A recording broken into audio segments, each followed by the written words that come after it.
Hello YouTube, Sam here from youtube.com/onlivegamer for the new Boston. And in this tutorial we're going to start learning about ArrayLists. Now if you look at this code right here, I already have some typed out.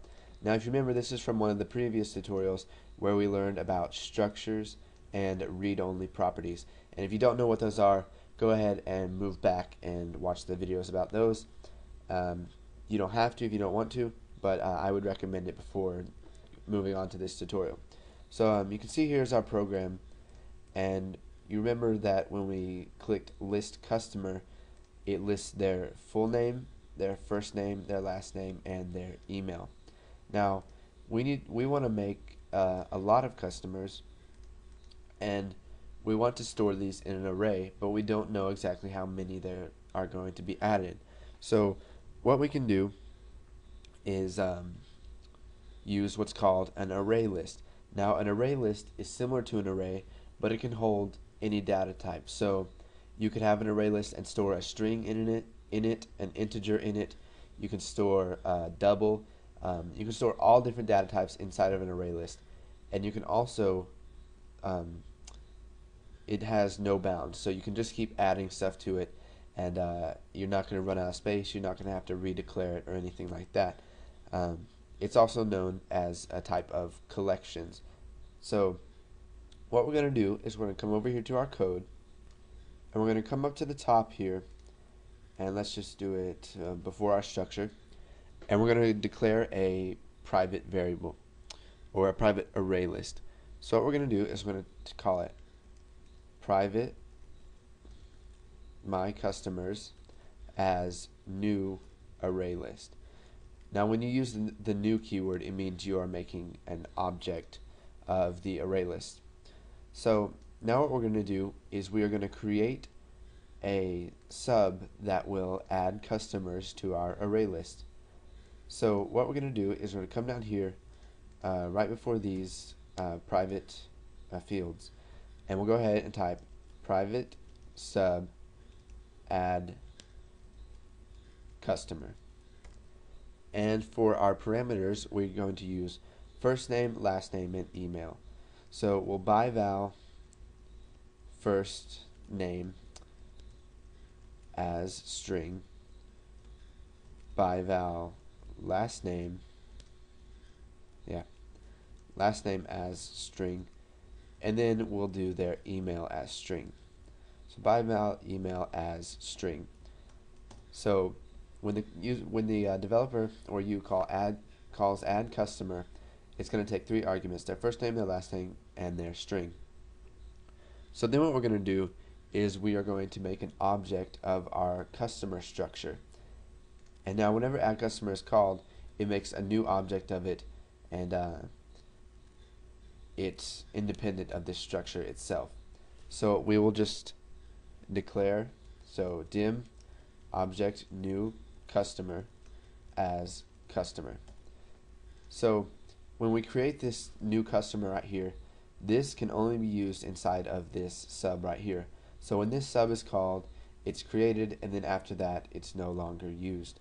And this doesn't matter to us because we're going to be adding those customers to a list box above these fields. So we'll go ahead and do that right now. We'll just make this a little bit bigger. We'll highlight everything by just taking our mouse and dragging a little box over it, and then we'll pull this down to the bottom. And now we'll come over here to our toolbox, and we will add a list box, and we will just call this list customers. So list customers. Okay, so now what we're going to do is we're going to come back to our add customer sub, and you can see that it's unused. So now what we got to do is use that.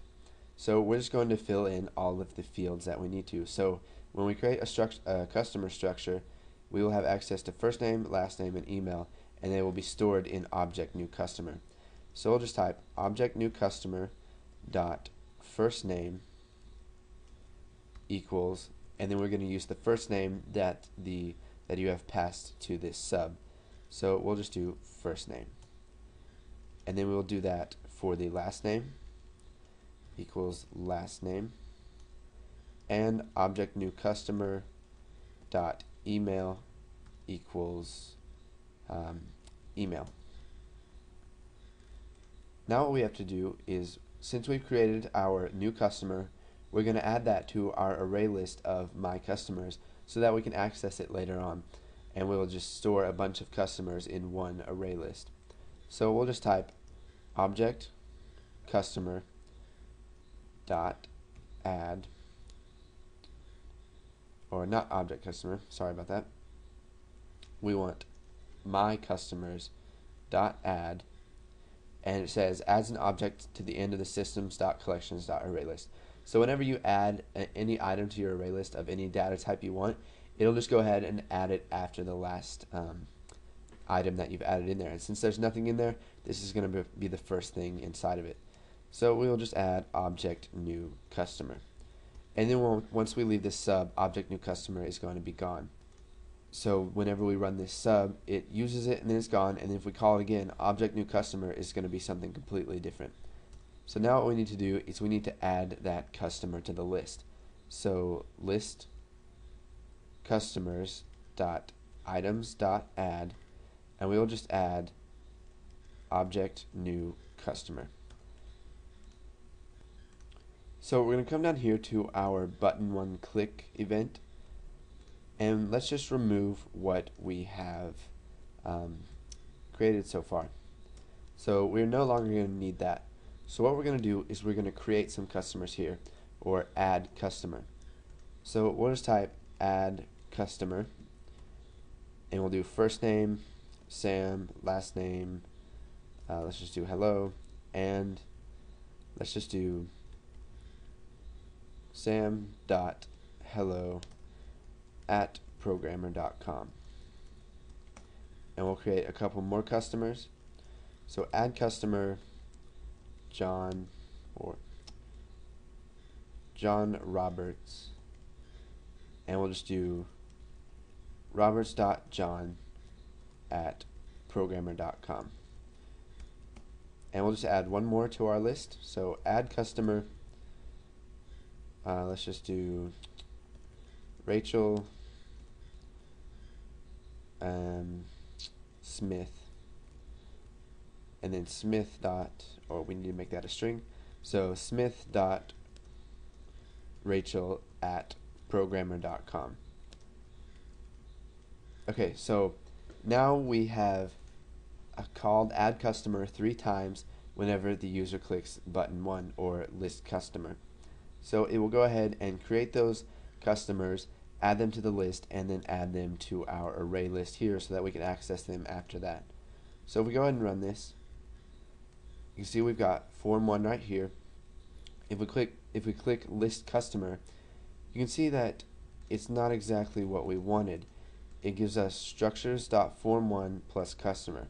So structures is our project, form1 is the class, and then customer is the object type. So what we're going to need to do is override the toString method here. So if we come down here, and whenever they add it, we'll just convert object new customer dot toString, and that should give us something a little bit different. So if we click run, click list customer, you can see that it gives us the same thing because it is already a string. So like I said, what we're going to need to do is override toString so that it will give us what we want. So we're going to be learning about that in the next tutorial. So I'll scroll through this code real quick for you so you can pause wherever you want. And once you go ahead and practice a little bit with ArrayLists, make different projects, add stuff to ArrayLists like strings and integers all in the same array list, and you can add those to list boxes using a for each loop. And once you know what ArrayList is and you're not going to forget what they are, go ahead and move on to the next tutorial.